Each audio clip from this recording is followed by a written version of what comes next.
Madhya Pradesh గ్యాంగ్ను arrest చేసిన పోలీసులు 5 country made పిస్టోలు, 1 ఖాళీ మ్యాగజైన్, 3 ఖాళీ బుల్లెట్ షెల్స్ స్వాధీనం. జిమ్ ఓనర్ రాజశేఖర్కు గన్ విక్రయించిన మధ్యప్రదేశ్ ముఠా సభ్యులు. కుటుంబ తగాదాల నేపథ్యంలో కాల్చి పారేస్తానంటూ భార్యను గన్తో బెదిరించిన రాజశేఖర్. పోలీసులకు ఫిర్యాదు చేసిన రాజశేఖర్ భార్య మనీషా ఫిర్యాదు మేరకు కేసు నమోదు చేసి రాజశేఖర్ను అదుపులోకి తీసుకుని విచారణ చేస్తున్న పోలీసులు. మధ్యప్రదేశ్ రాష్ట్రంలో గ్వాలియర్లో గన్ కొనుగోలు చేసినట్టు పోలీసు విచారణలో అంగీకరించిన రాజశేఖర్ మధ్యప్రదేశ్లో గ్వాలియర్కు వెళ్లి ముఠా సభ్యులను అదుపులోకి తీసుకున్న పోలీసులు మరి కాసేపట్లో మీడియా ఎదుట హాజరుపరిచి వివరాలు వెల్లడించనున్న ఎస్పీ జగదీష్.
దానికి సర్టిఫికేట్ సరిపోదు, పథకం ఇవ్వాలా?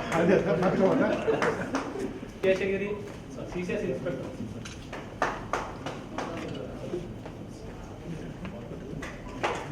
నబీ రసూల్ ఎస్ఐ బొమ్మనాల్ పిఎస్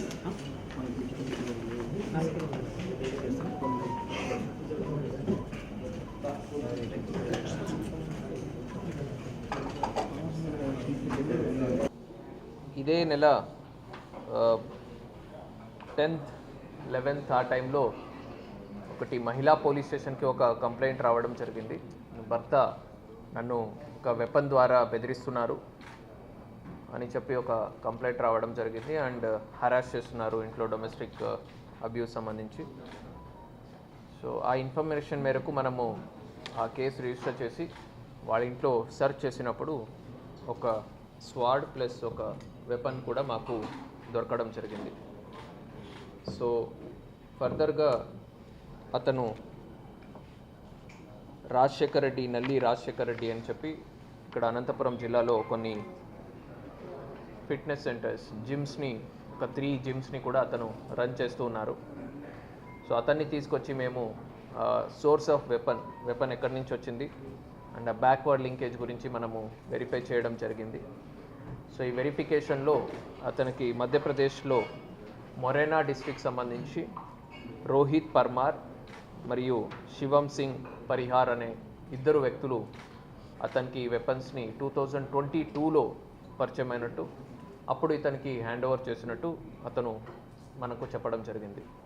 2022లో ఇతను జిమ్ ఎస్టాబ్లిష్ చేసే టైంలో పంజాబ్కి వెళ్ళడం జరిగింది.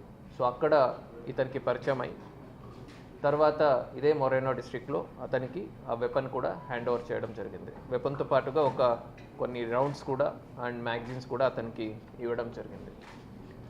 సో ఈ ఇంట్రాగేషన్లో మనకు బ్యాక్వర్డ్ లింకేజ్ డీటెయిల్స్ బేసిస్ మీద ఈ రోహిత్ అండ్ శివం సింగ్ అనే వాళ్ళని అరెస్ట్ చేసి వాళ్ళ వద్ద నుంచి మనము మరో 4 వెపన్స్ మరి రౌండ్స్ కూడా మనం సీజ్ చేయడం జరిగింది. టోటల్గా 5 country made pistols plus 7 magazines, ఒక స్వాడ్ ప్లస్ ఒక 30 లైవ్ బుల్లెట్లు మరియు వాళ్ళు టెస్ట్ ఫైర్ చేసినటువంటి ఒక 3 ఎంటీ కేసెస్ కూడా మనకు వాళ్ళ వద్ద నుంచి దొరకడం జరిగింది.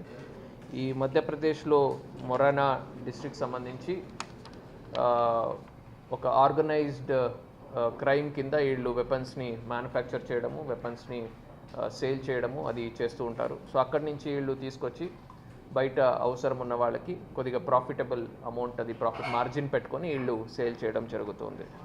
సో ఈ కేసులో మన టౌన్ డిఎస్పీ గారి ఆధ్వర్యంలో 2 town CS Srikanth, 3 town CI Rajendranath Yadav, CCS inspector Seshagiri, మరి Bommanal SI Nabi Rasool, 2 town SI Rushendrababu, మరి సిసిఎస్ సిబ్బంది, టౌన్ సబ్ డివిజన్ సంబంధించిన సిబ్బంది, మరి స్పెషల్ పార్టీ వాళ్ళు కూడా ఈ టాస్క్లో చాలా ఎఫిషియెంట్గా ఎగ్జిక్యూట్ చేయడం జరిగింది. I would like to congratulate all of them.